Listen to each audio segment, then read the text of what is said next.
Kali ini kita akan membahas tentang introvert, seperti yang belakangan ini dibahas di berbagai media sosial. Saya juga belakangan ini sering melihat, terutama di Instagram, postingan-postingan tentang introvert. Ya, mulai dari kategori-kategori introvert sampai perilaku dari seorang introvert. Jadi saya juga mau cerita sedikit. Jadi saya juga dulunya tuh introvertnya parah gitu ya. Saking parahnya itu ya, kalau di tempat umum, sebelah saya ada orang, saya nggak bakal ngajak ngomong. Tapi itu dulu. Nah, saya bisa sampai hari ini, saya bisa ngomong lancar di teman-teman sekalian, itu berawal dari ketika saya keluar dari perusahaan saya. Saya background-nya orang teknik, jadi orang teknik itu konsepnya adalah talk less, do more. Nggak usah banyak ngomong, tapi kerja aja, gitu ya. Nah, ketika saya keluar dari perusahaan saya, dan saya mulai berkelana gitu ya, saya jualan door to door, ya karena saya nggak punya relasi. Saya door to door ke perusahaan-perusahaan, ke toko-toko, ya ke kantor-kantor untuk jualan. Nah, kondisi itulah yang menuntut saya untuk keluar dari zona nyaman. Menuntut saya untuk berubah. Karena kalau saya masih memegang ego saya, ya, saya nggak ngomong, saya nggak mulai buka mulut untuk bisa berkomunikasi kepada banyak orang, saya nggak bisa bertahan sampai sekarang. Karena dengan kondisi itulah yang membuat saya bisa sampai hari ini. Yang menjadi tantangan dari introvert sendiri adalah gini, saya memahami gitu ya, introvert itu terkenal dengan orang-orang tuh yang tidak suka bersosialisasi, lebih banyak menyendiri dan berpikir gitu ya. Ditambah lagi zaman sekarang dengan teknologi membuat banyak orang itu termasuk kaum introvert itu lebih suka bersosialisasi di dunia maya daripada di dunia nyata. Nah, inilah yang menjadi tantangan dari kaum introvert gitu ya.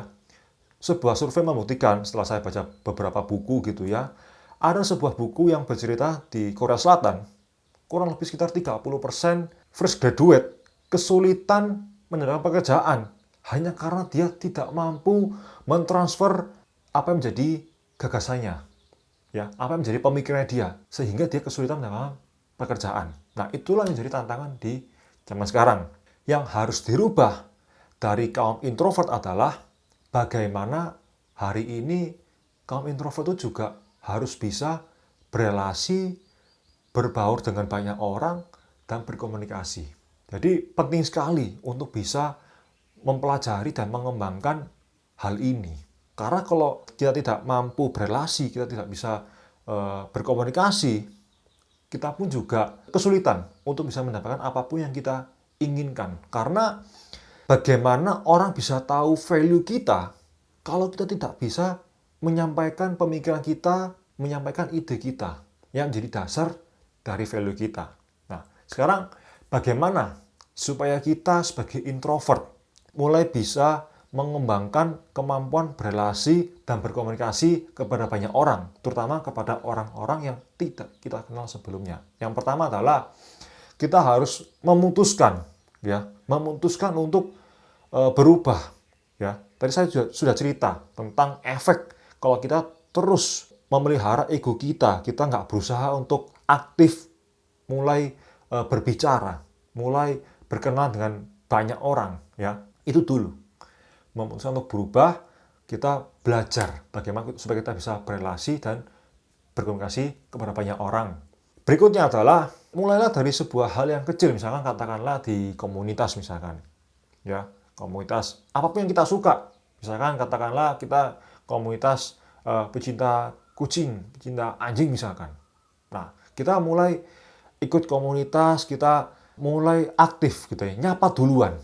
Nah, jadi orang sukses itu identik dengan mereka berani nyapa orang duluan dan berani memperkenalkan diri terlebih dahulu. Itu ciri orang sukses. Nah, jadi kita juga berlaku hal yang sama. Kita di dalam sebuah komunitas itu coba untuk bisa memberanikan diri untuk menyapa, memperkenalkan diri terlebih dahulu. Yang ketiga adalah perbanyak baca buku ya tentang cara-cara berkomunikasi, cara berelasi, ya tonton video di YouTube, ya dengerin podcast ya tentang skill komunikasi gitu ya. Saya juga buat video saya sebelumnya tentang seni komunikasi, teman-teman juga bisa pelajari video saya ya bagaimana kita bisa membangun fondasi di dalam komunikasi.